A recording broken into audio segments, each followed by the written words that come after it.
I'll just come right out and say it. My fiancé and I are postponing our wedding so that we can become Orthodox. You can't say, I don't want this. But let's back up a little bit. And we're rolling here. That was a crappy snap. Shalom, besties. My name is Haley, and I'm sharing my Jewish learning journey as I convert to Orthodox Judaism. Some of the questions I get are, why are you converting to Orthodox Judaism? And also an update of how it's going. So a bit of my background for those of you who are new here. I converted to Judaism in the conservative movement, and then shortly after that, I moved to Omaha, where there's a bit of a larger community and there are multiple synagogues. We have a JCC. We actually have young adults here, which is great. And I was new. I didn't know anyone up here. All of my family lives in Lincoln. So I was excited to just meet people and start my life here. And then about a year and a half into living here, I met my now fiancé. So I was really happy that, number one, that I met a Jewish man, because I knew I wanted to have a Jewish household with whoever I built a life with, but also that we just got to meet naturally and in the community and in the least expected place, Omaha, Nebraska. A few months after we started dating, October 7th happened. And I don't like to call myself an October 7th Jew. I never want my Judaism to come from such a terrible place. But October 7th happened and a lot changed in our lives. My fiancé is Israeli American. He has family in Israel. He has a lot of friends there. He lived there for 10 years. So that was hard. And we also had mutual friends who were from Israel, who were living here, who couldn't be home, who knew hostages, who knew people who were killed. And it's just something that I never in a million years ever imagined happening. And then how quickly things turned from there. But it was super jarring and isolating. And so my fiancé and I started getting more involved in the community. We started going to shul more. We put on a vigil for the hostages during Hanukkah. And that was really how I met a lot of people in the community in Omaha. And as I said before, I started as conservative. My fiancé is born Jewish. He went more to the Orthodox shul because he just liked it. He knew more people there. He felt more at home there. So I started going with him there and I really liked it. We still didn't go like super often, but that was where we claimed. When people said, oh, where do you go? We said, we go to this Orthodox shul. And then during our 2-year anniversary, my fiancé proposed to me. And then we realized, of course, that our rabbi can't marry us because I didn't do an Orthodox conversion. And then we started thinking about how we want to raise our kids. Well, we want to raise our kids in this community. And then for me, I always in the back of my head wondered, can I convert Orthodox? Like that really feels like where my heart is. And then when I discussed it with my fiance, he was very supportive of it. He understood why I want to do it, but it was never like I have to do it. Alex would marry me if I converted Orthodox or didn't. He considers me Jewish. His family considers me Jewish. So this decision was not at all any sort of pressure. So when I first expressed that I wanted to become Orthodox to our rabbi, that was probably like in the late spring. And now we're just starting fall. So it was just a few weeks ago that we had our screening meeting with one of the Beit Din rabbis. So we did not know this next part. Our rabbi didn't know this next part. Alex and I had been planning our wedding. We had booked a venue, we chose a date, we picked our photographer, and luckily we didn't get much into it because the Beit Din rabbi said, you are not allowed to have a wedding date during this process. And then afterwards, our rabbi spoke to the Beit Din rabbi, clarifying, can they do a secular wedding and still go through the process and then have their Jewish wedding? They said, no, you cannot have any wedding if you want to convert Orthodox. That presented us with a very, very big decision. Either we postpone the wedding and continue this conversion, not knowing how long it's going to take, not knowing when our new wedding date will be, or not converting and keeping our wedding date and years from now approaching the Beit Din again for a conversion, but they could say no because I knowingly did a secular wedding. So I was very distraught with this decision because at this point I was all in. I was so ready to go on this journey. I was really excited about it, but I really felt it was a God thing. When Alex and I were planning this wedding, we were already making a lot of compromises that I already wasn't comfortable with. I'm gonna be eating kosher. I'm gonna be, dressing modestly and doing this lifestyle. And we live in Nebraska. It's very difficult to come by kosher catering and venues that are helpful with that. And the venue we chose didn't have any options for us to have kosher catering. So already I was like, okay, I'm gonna serve non-kosher food at my Jewish wedding. Okay, I was mad. I was not pleased. And then things with my dress,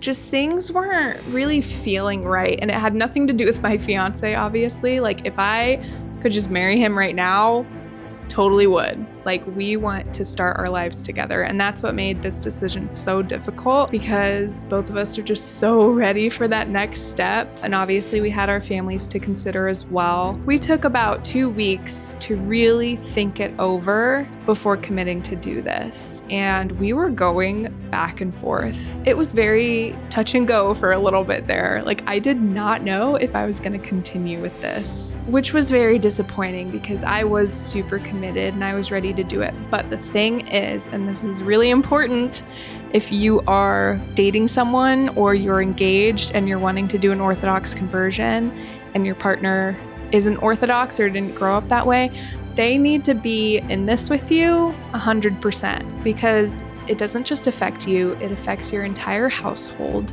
It'll affect the way you raise your children. It'll affect the way you move throughout your day. And that was something the Beit Din rabbi had brought up that really needed to be broached with my fiancé and I. And so I needed him to decide if he wants this life too. And if not, then I wouldn't go through with it because what's really important is Shalom bayit. Shalom bayit, Shalom bias. Bias. It means peace in the home. And it's a very important Jewish concept. And so after a lot of back and forth and serious conversations and speaking with our rabbi, we decided to postpone our wedding so that I can convert Orthodox. And my fiancé is really doing this with me. Like I am the one doing a lot of the study and I'll be the one going through the Beit Din and things like that. But he has to learn right along with me. I really do feel led here. It just feels right. Before we go any further, I wanted to share with you again that I made a journal/planner for the year 5786. I have sections in the beginning where you can create goals for yourself for the year ahead. And then there are monthly spreads. So you get a whole monthly calendar. And in that calendar, what I really needed is a way to easily see the Gregorian dates next to the Hebrew dates. And that helps me just understand the calendar and know like when is Rosh Chodesh, what's the Parsha this week, things like that. So all of that information is in this planner. And then you also have weekly spreads. Of course, you have the weekly Parsha listed on Saturday. And then there's a quote that's from that Parsha. There are also lined pages for Shabbat prep because I don't know about you, but for me, I really like making to-do lists and grocery lists or write down recipes, whatever it is, whatever is going on that I need to get done for Shabbat. I really wanted one dedicated place that I could write that out. And then next to that, I have a weekly reflections page, which I plan to do on Sundays because on Sabbath, we don't write. fun fact. And then you also have pages with relevant prompts for different holidays. So, for example, the prompt page for Rosh Hashanah 5786 says, "As the shofar sounds, a new year begins. Write freely about what you hope this year brings. What are you ready to release from the past year?" This planner and journal is really helpful for anyone who is interested in just being more mindful about Parshas and Hebrew dates and Jewish holidays and planning for Shabbat and all these things that we do. So you can purchase this on Amazon. The link is in the description. Now let's get back to the video. So that brings us to the other big question. Why am I converting Orthodox? I'm doing this because it's what I believe, number one, but also because I'm doing the learning anyways. And that was something Alex and I talked about too when we were kind of going back and forth if we should still do this or not. We're moving this direction anyways. We're planning to raise our kids in this community. We are planning to buy a house near shul, like all of these things. So it's like, if I'm gonna convert, like now is the time. What's beautiful about it for me is that we are really building the foundation for our marriage and our future household through our Jewish faith.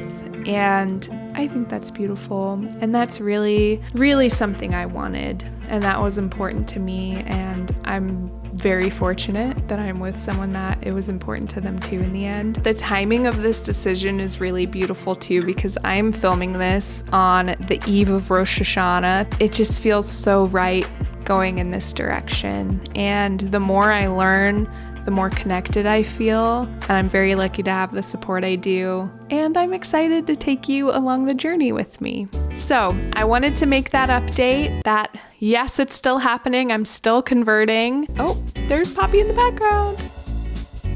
She's so cute. She's taking a nap. So we have a long, exciting road ahead of us. It is wild to me that we do not know when this wedding is going to be, because it all depends on when I'm able to officially convert. But I actually feel a lot of peace in it, and I know that when we finally do get to choose our new date and move forward with that, it's going to be much more to what's important to us. In the meantime, I'm just making these videos. I'm learning as much as I can, taking it all in, and enjoying the process, because this is really a special time. 5786 is going to be a very special year. I just want to wish you a Shana Tova. By the time this comes out, it's already the new year. And if you have any questions, feel free to leave them in the comments. Thank you so much for watching this video. If you made it all the way to the end, why don't you say Mazel Tov on the wedding that is going to happen. We just don't know when it's going to happen. Make sure to like and subscribe for weekly videos, and I will see you next week. Shalom, besties.